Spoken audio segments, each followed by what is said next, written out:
Welcome, everyone of you in the audience, and a warm welcome to this year's keynote speaker. He was given the name Sigurjón Birgir Sigurðsson when he was born in Reykjavik in 1962, but we all know him as Sjón.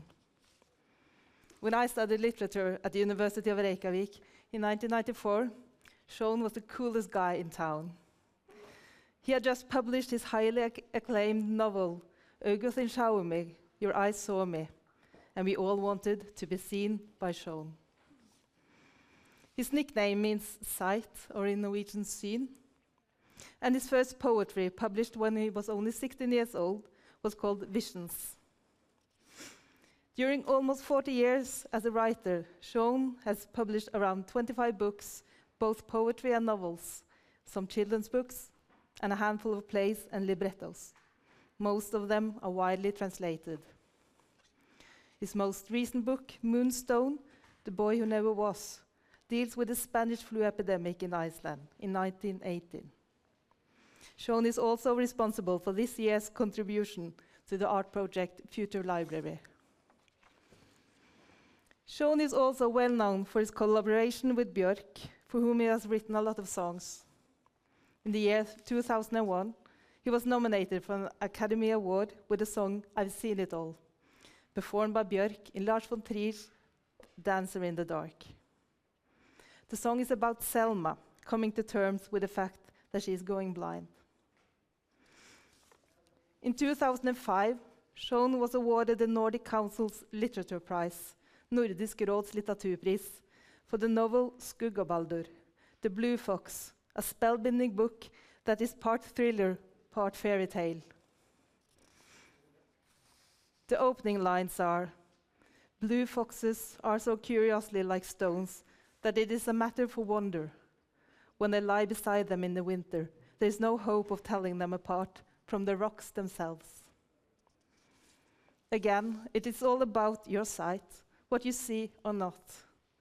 In his writing, Sjón makes us see the world in new shapes and colors. Please welcome Sjón.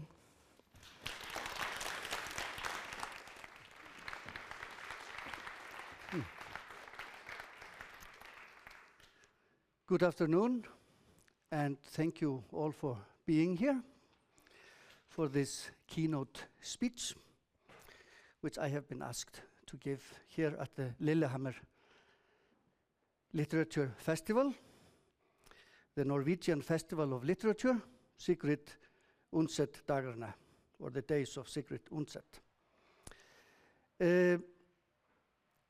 It is interesting how literature festivals have been changing in the last 10, 15 years.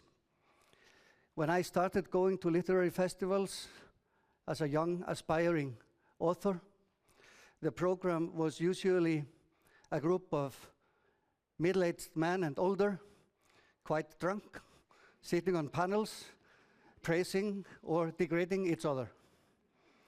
And I couldn't wait for my time to become a middle-aged drunk writer, degrading and praising my colleagues. But festivals have been changing, like I say, the literature festivals have been changing. And in the last 10, 15 years, they've been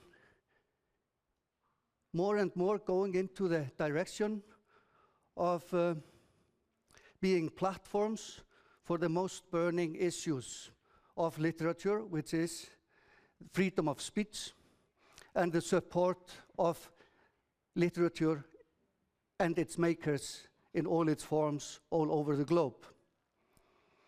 And the Lillehammer Festival is no different. This year, we will have, apart from the festival itself, authors who come here as a part of ICORN, the International Cities of Refuge Network, and PEN International's most important institution, the Writers in Prison Committee, is having its annual meeting here as well.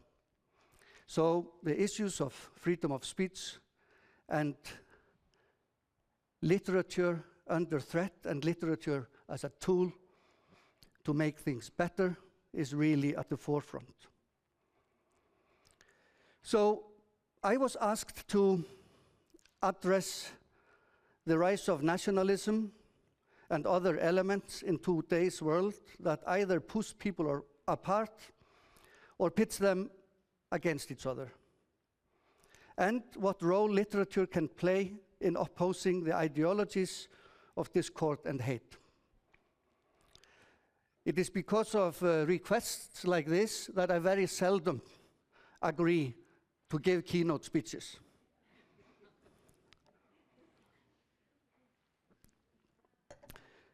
Because you're asked to answer the biggest questions, and there is always the hope that you will bring a solution to the world's problems as we know them. But I have the habit of saying yes to everything I'm asked to do, and I do it because the no is a very precious thing and should be used sparsely and accurately in emergency. So I said yes, and here I am, trying to address the strange world that we find ourselves in, where the greatest nations have greatest in the sense that they're biggest. Nations have chosen leaders who behave like the absolute idiots we thought belonged to the past. And we have ideological systems coming from the religious sector who behave in the same way. It's easy to forget that the world has always been as bad as it is. When I was preparing for this, I thought back to the days when I was growing up, which should have been much better days than we are living today. It should have been a golden age, because we are definitely in hell now. And then I, of course, remembered that the world was also a very difficult, hard place. In the 70s, the Eastern Bloc was still there, imprisoning writers, oppressing freedom of thought and freedom of speech. You had dictatorships all over South America. You had apartheid in South Africa. You had homegrown terrorist groups operating in many of the key countries of Europe, in France, in Spain, in Germany. You had a military junta in Greece. So things were bad, and they're not getting better. As someone who started as a teenage surrealist with anarchist tendencies, I have a long-standing distrust of all authority. Politicians, religious leaders, I simply don't trust them. I simply don't trust anyone who aims for majority. Show me a politician who isn't aiming for majority in his or her parliament. Anyone who aims for majority is someone I don't trust. I think the uneasy relationship between literature and the grand ideologies is one of the oldest battles in the world, and it's still being fought. And there are many reasons for this.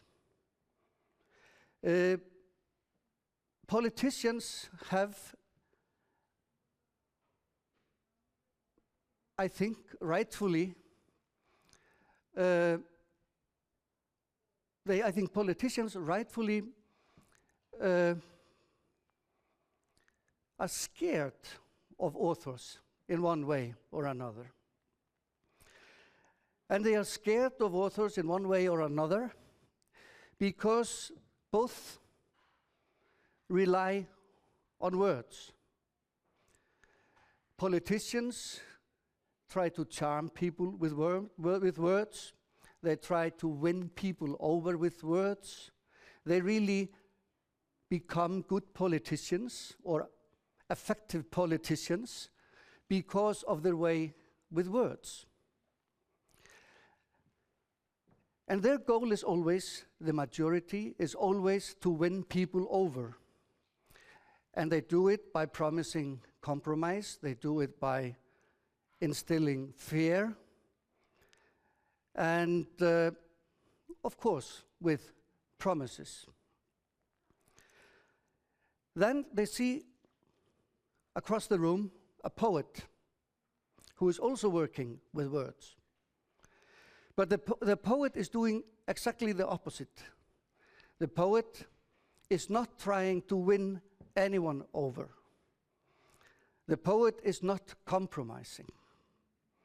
The poet is not promising anything. But the poet is working with words. And the poet establishes a close relationship with his or her reader. A relationship that the politicians are envious of. I have many times been in the same room as politicians, and I can sense how uneasy they become when the poet comes into the room. Because they feel that they, in the capacity of being people who have been voted by many into their positions, they feel that they stand on an equal ground with the poets. And that is, of course, a big misunderstanding.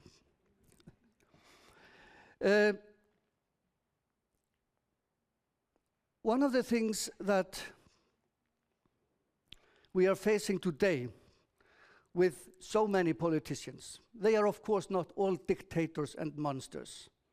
But as we all know, the whole political discourse has been moved radically to the right, and the demand for taking part in a conversation on grounds which no one would have stepped into, let's say 20 years ago, they are made to well-meaning people who do not want to begin the conversation in the place marked out by the extreme right, or even the not so extreme right in our continent and all over the world.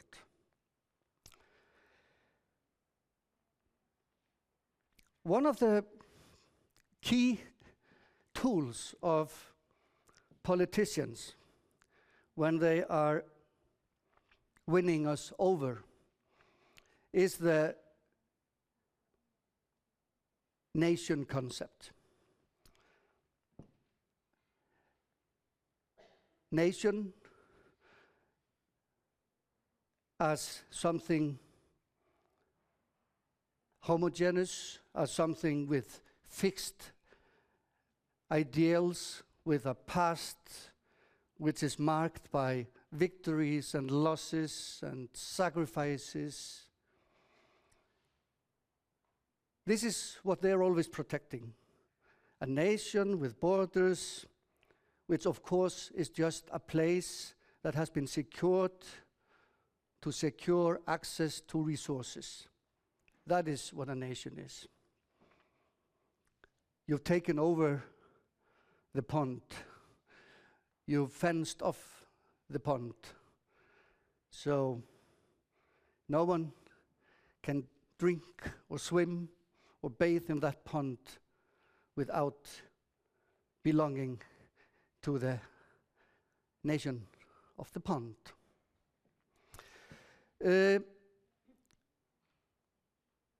literature does not know nations and has never known nations, simply because the map as we know it today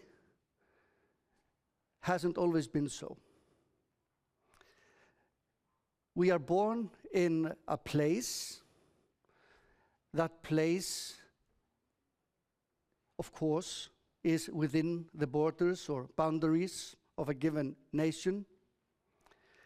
But those boundaries and borders, they've been changing since time immemorial. So what matters is place. Place as opposite to nation. And this is important because literature can only come from places. Literature never comes from nations. There's never been any literature written by national agreement. So, literature comes from place.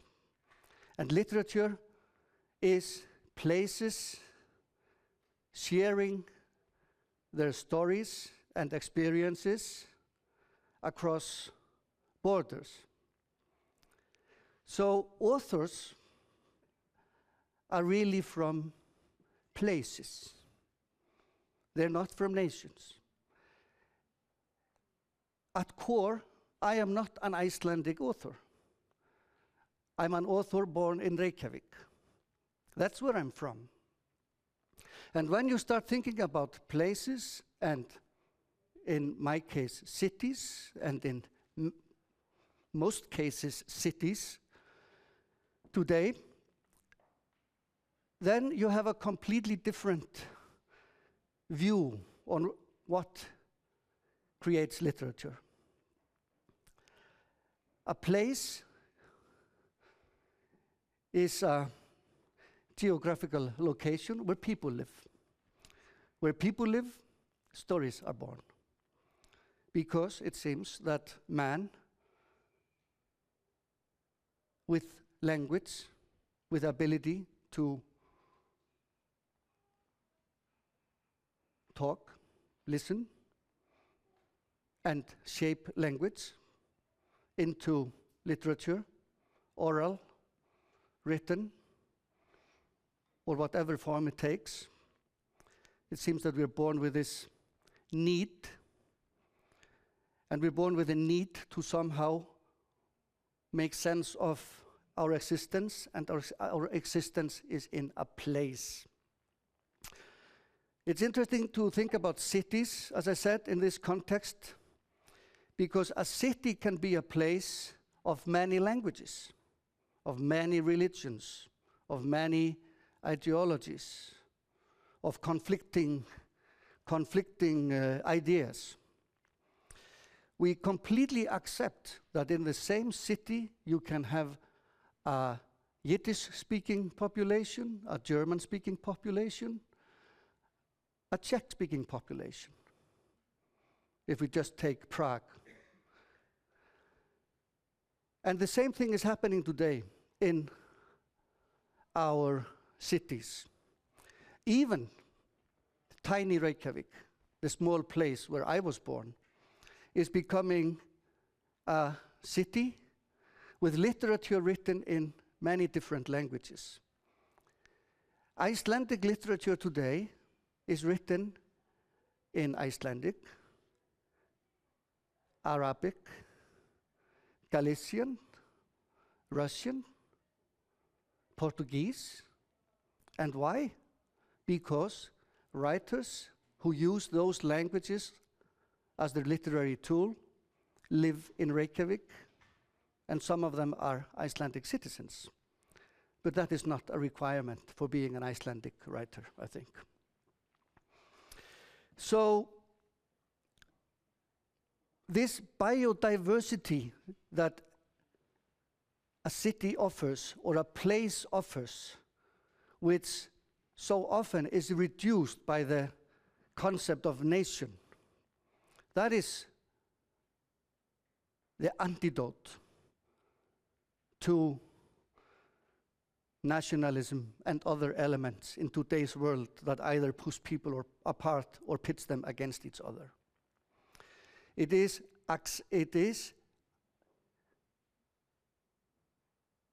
the belief in place as the origin of literature and stories.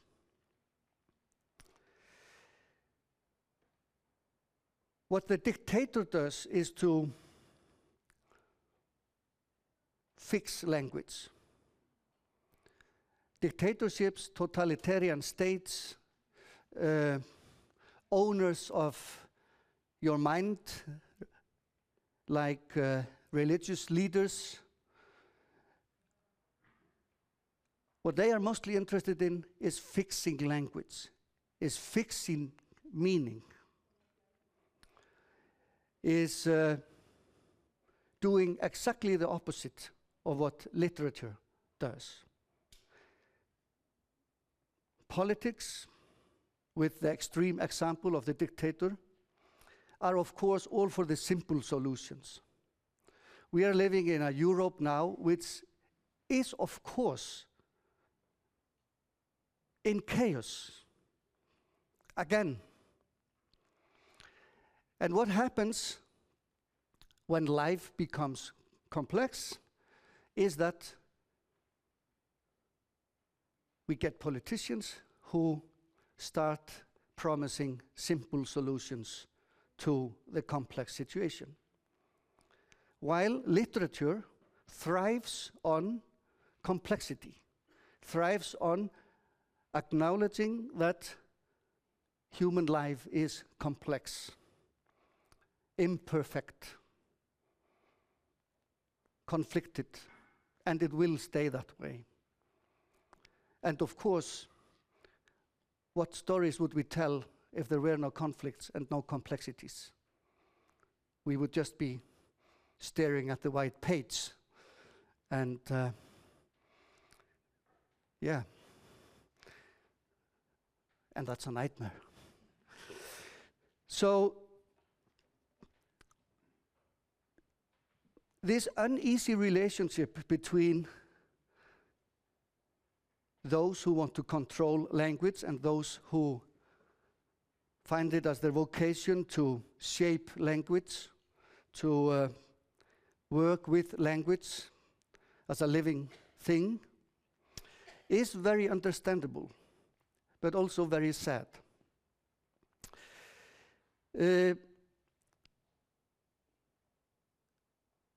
I think the reason totalitarian regimes hate poetry more than anything else is because poetry is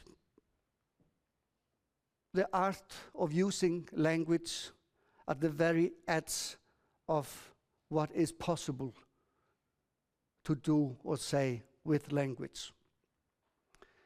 It is a constant proof that language cannot be fixed. So they hate it with all their hearts.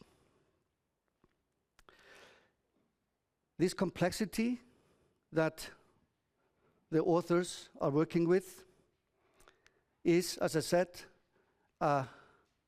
in direct opposition with the simple solution. We know where the simple solution will lead us. The simple solution will always lead to the final solution. And there is a very strong example of that happening today. After years of persecuting gay people in Russia, after years of state-sponsored persecution of the queer community in Russia, we have in the last weeks and months seen that policy taken to its logical conclusion in Chechnya, where they started putting gay people into concentration camps, torturing them and disappearing them. So the simple image, the simple image of the queer person as a non-person, as a dehumanized being walking among us, doing strange things we can't understand, is of course what lies behind the attempt at a final solution of the gay problem in Russia. And what can literature offer? Literature can, of course, offer narratives that humanize people, that remind us that we are all human, we are imperfect, we are strange, kaleidoscopic creatures.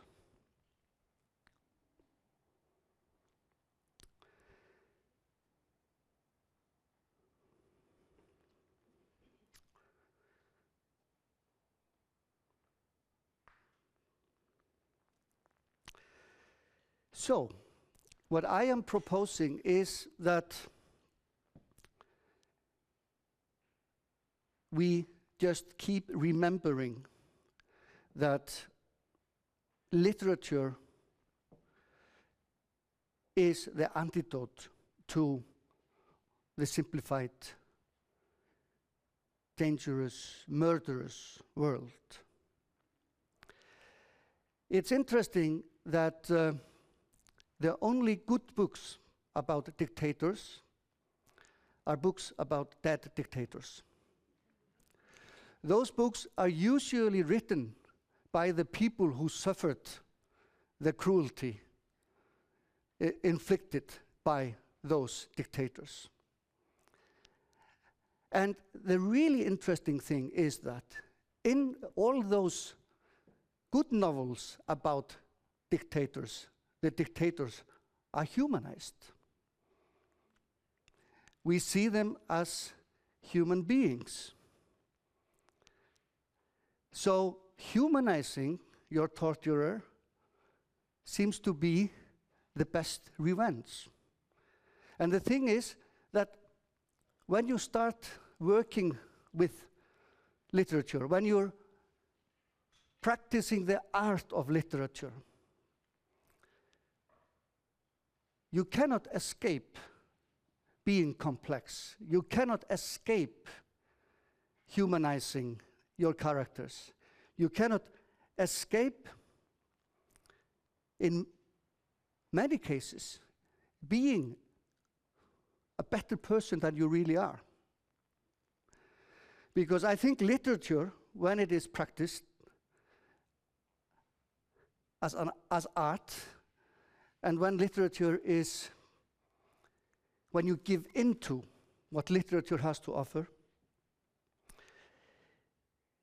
it is bigger. It is bigger than you. A good example is the authors who, in the 20th century authors, who at one point or another became spokesmen or fellow travelers of some of the worst ideologies this world has known. Two authors come to mind. Iceland's own Halldór Laxness. Did I say two come to mind or one? One, two. The other is Knut Hamsun. Your very own Knut Hamsun. We know that both authors had what we can generously call troubled relationships with two of the most horrid ideologies of the 20th century. Halldór Laxness wrote the most embarrassing things I think any author of any status has written about the Soviet Union. His travel writing from the 30s is so naive and willfully wrong that it is impossible almost to imagine that it's the same author who wrote the literary masterpieces he was awarded the Nobel Prize for. They were not awarding his bad, ill-intentioned, really, I will say that, journalism from the 30s when he was praising the Soviet regime. I think it is because when Halldór Laxness, who was a true artist, who really loved his art form, the novel, that when he gave himself over to writing his novels, when he gave himself over to practice the art of the novel got better of him. He couldn't write propaganda. He had to write good, complex novels where even the worst of the worst are humanized. And I'm no specialist in Hamsun, and I'm no specialist in Halldór Laxness either. I'm no specialist. Specialists want majority. I don't want majority. But the dilemma of Knut Hamsun, as it is seen from the shores of Iceland, is of course this conflict between the amazing artist he is in his novels and the complexity of the stories and the characters,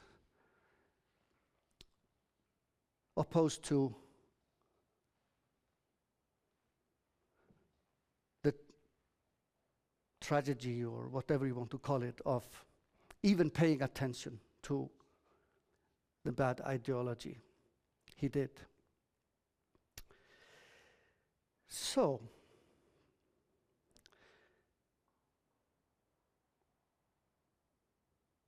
what we need to do is to make it possible in our societies and to help as much as we can in other societies, in other places, for literature to thrive and grow. Those of you who are writers should support other writers. Those of you who are publishers should publish sometimes without thinking about sales and things like that.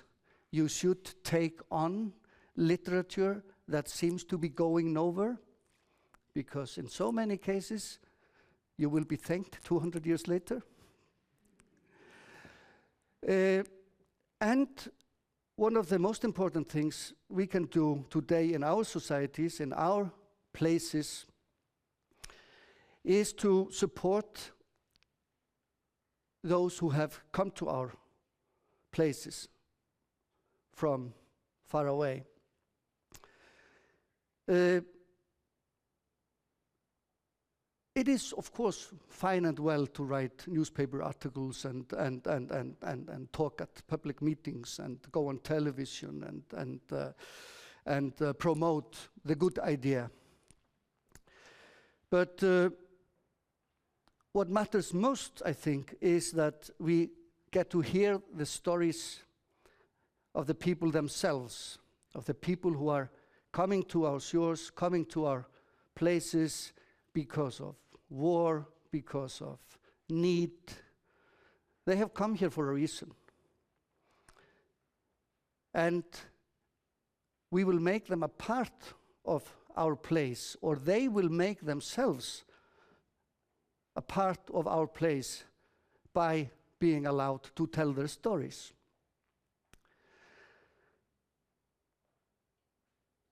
And those stories should be their own stories. There is quite often the tendency for authors from countries that are experiencing conflict to write only about that and only tell the stories about that.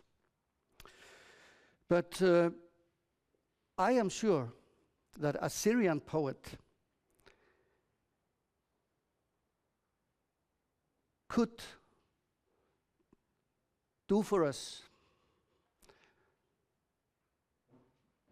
should do, could do, I'm sure. I'm sure a Syrian poet coming from the direst situation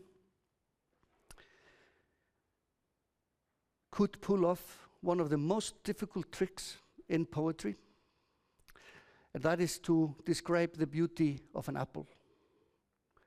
And that poet could do it in a way that makes us see that all over again.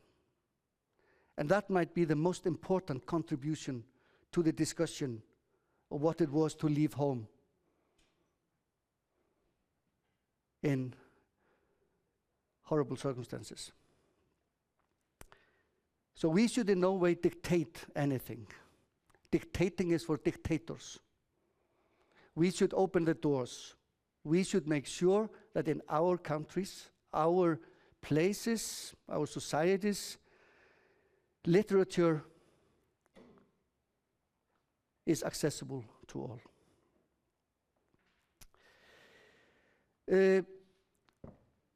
One of the reasons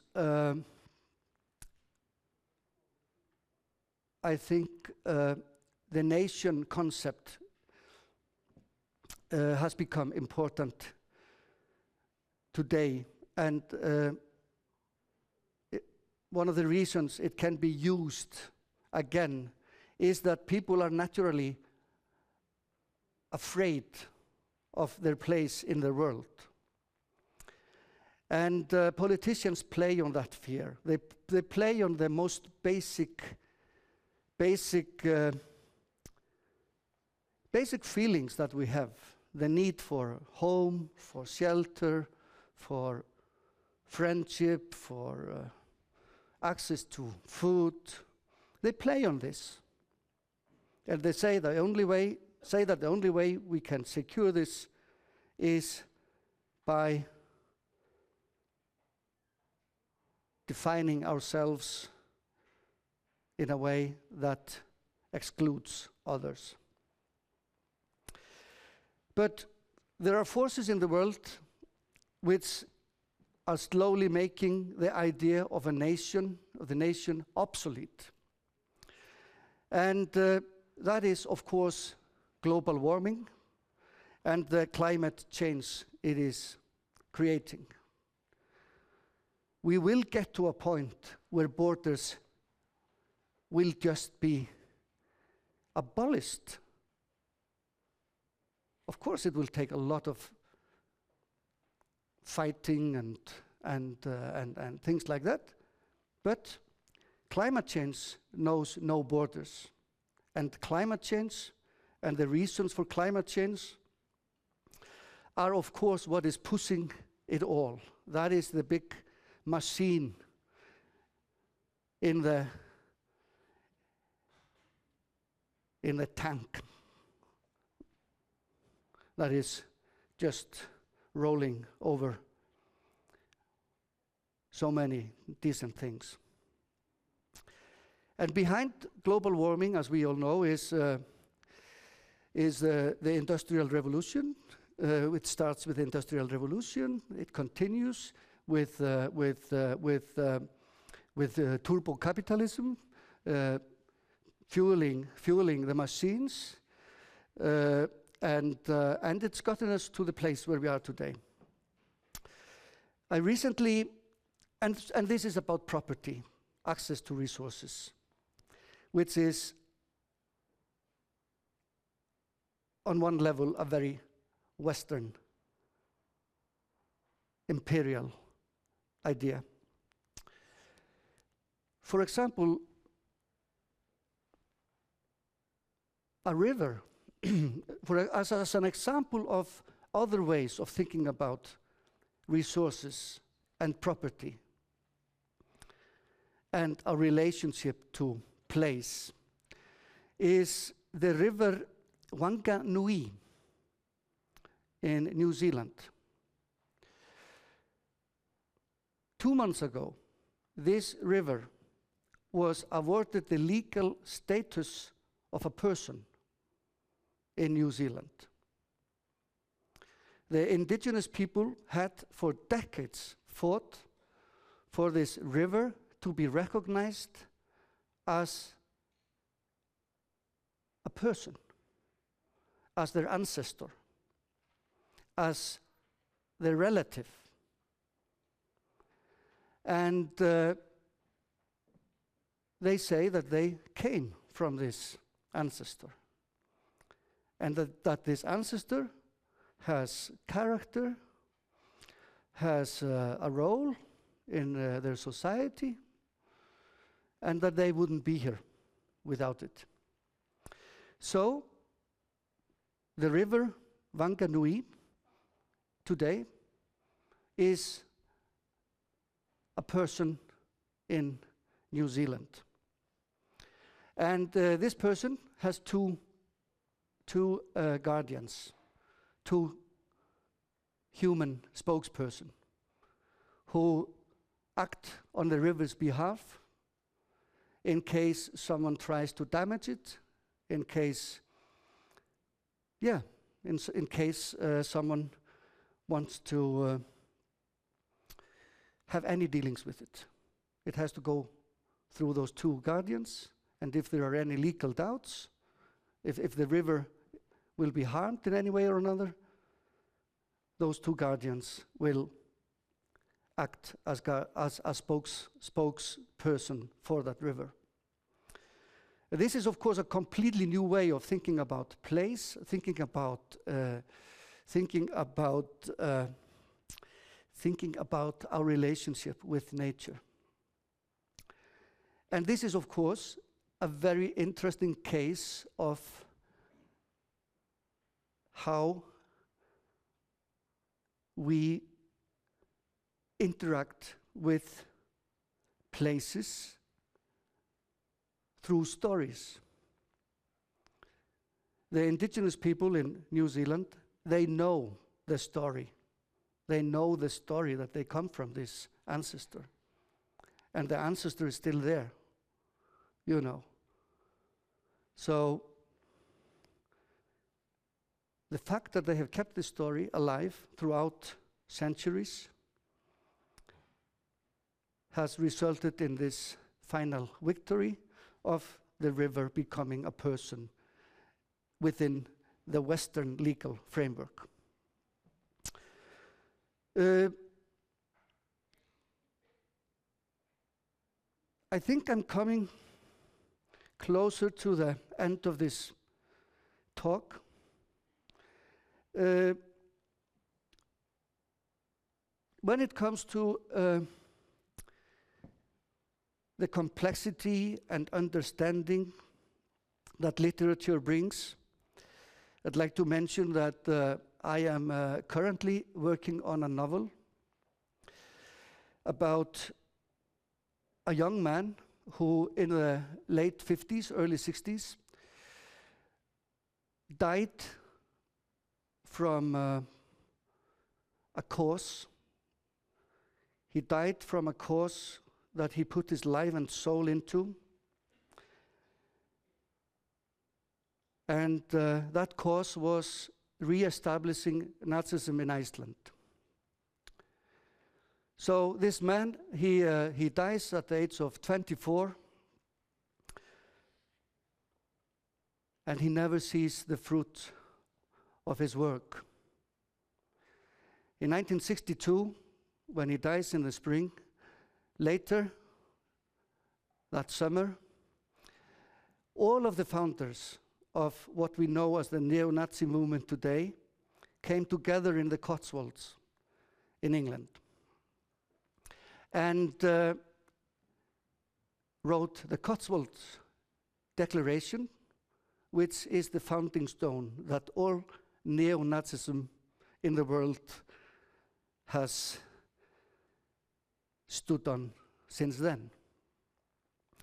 I became interested in this man and in this renewal or this rebirth of Nazism years and years and years ago. And for a long while, I kept looking at a way of getting into that story, connecting with that story. And it was only when I found points, when I found certain points that this young man and I have in common, that I could start writing about him.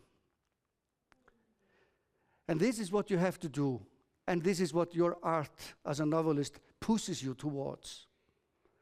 It pushes you towards understanding a character that at first glance you should just see as a despicable person. At last, I usually end all my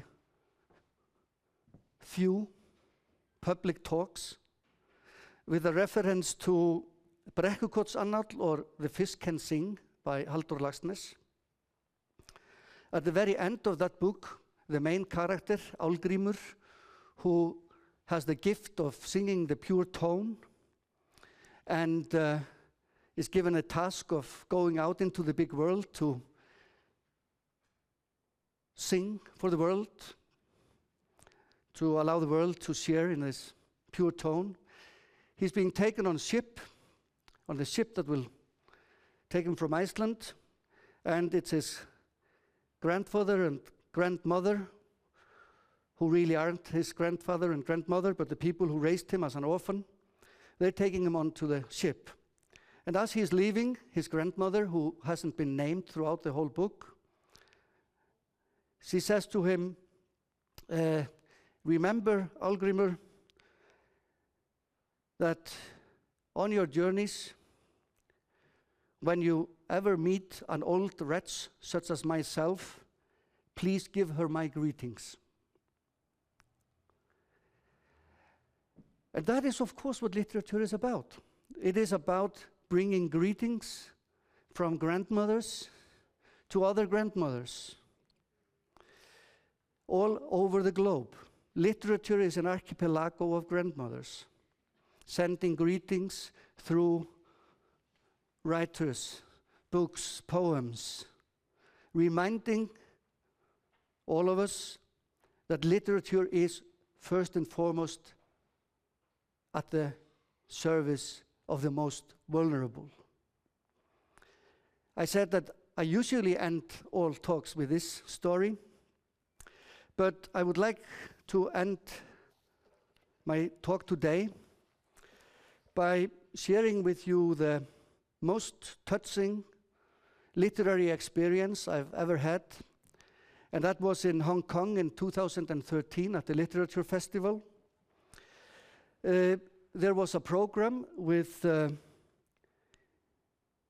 group of women, Indonesian domestic workers who more or less live there as slaves. One, what would you call it? One of their employers, a woman, she was applauded for having allowed this woman to take part in the panel and the reading. Another was applauded for allowing her, domestic writing worker, to keep the lights on until 10 o'clock at night. And one of those women, she read a short story about one of those employees, about the woman who employed her, and that woman was not present. And in the story, the relationship between the domestic worker and the employer was laid out quite starkly. It is, of course, a slave-master relationship. But never in that story did the domestic worker feels sorry for herself. Most of the energy went into understanding the reason for the cruelty the other woman was capable of. So even this woman who had nothing, when writing a story, she humanized her oppressor.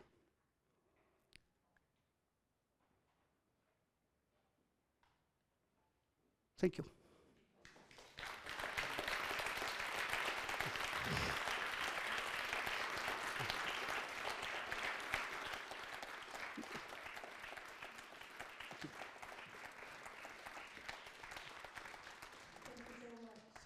There are books for sale, so please get yourself a copy.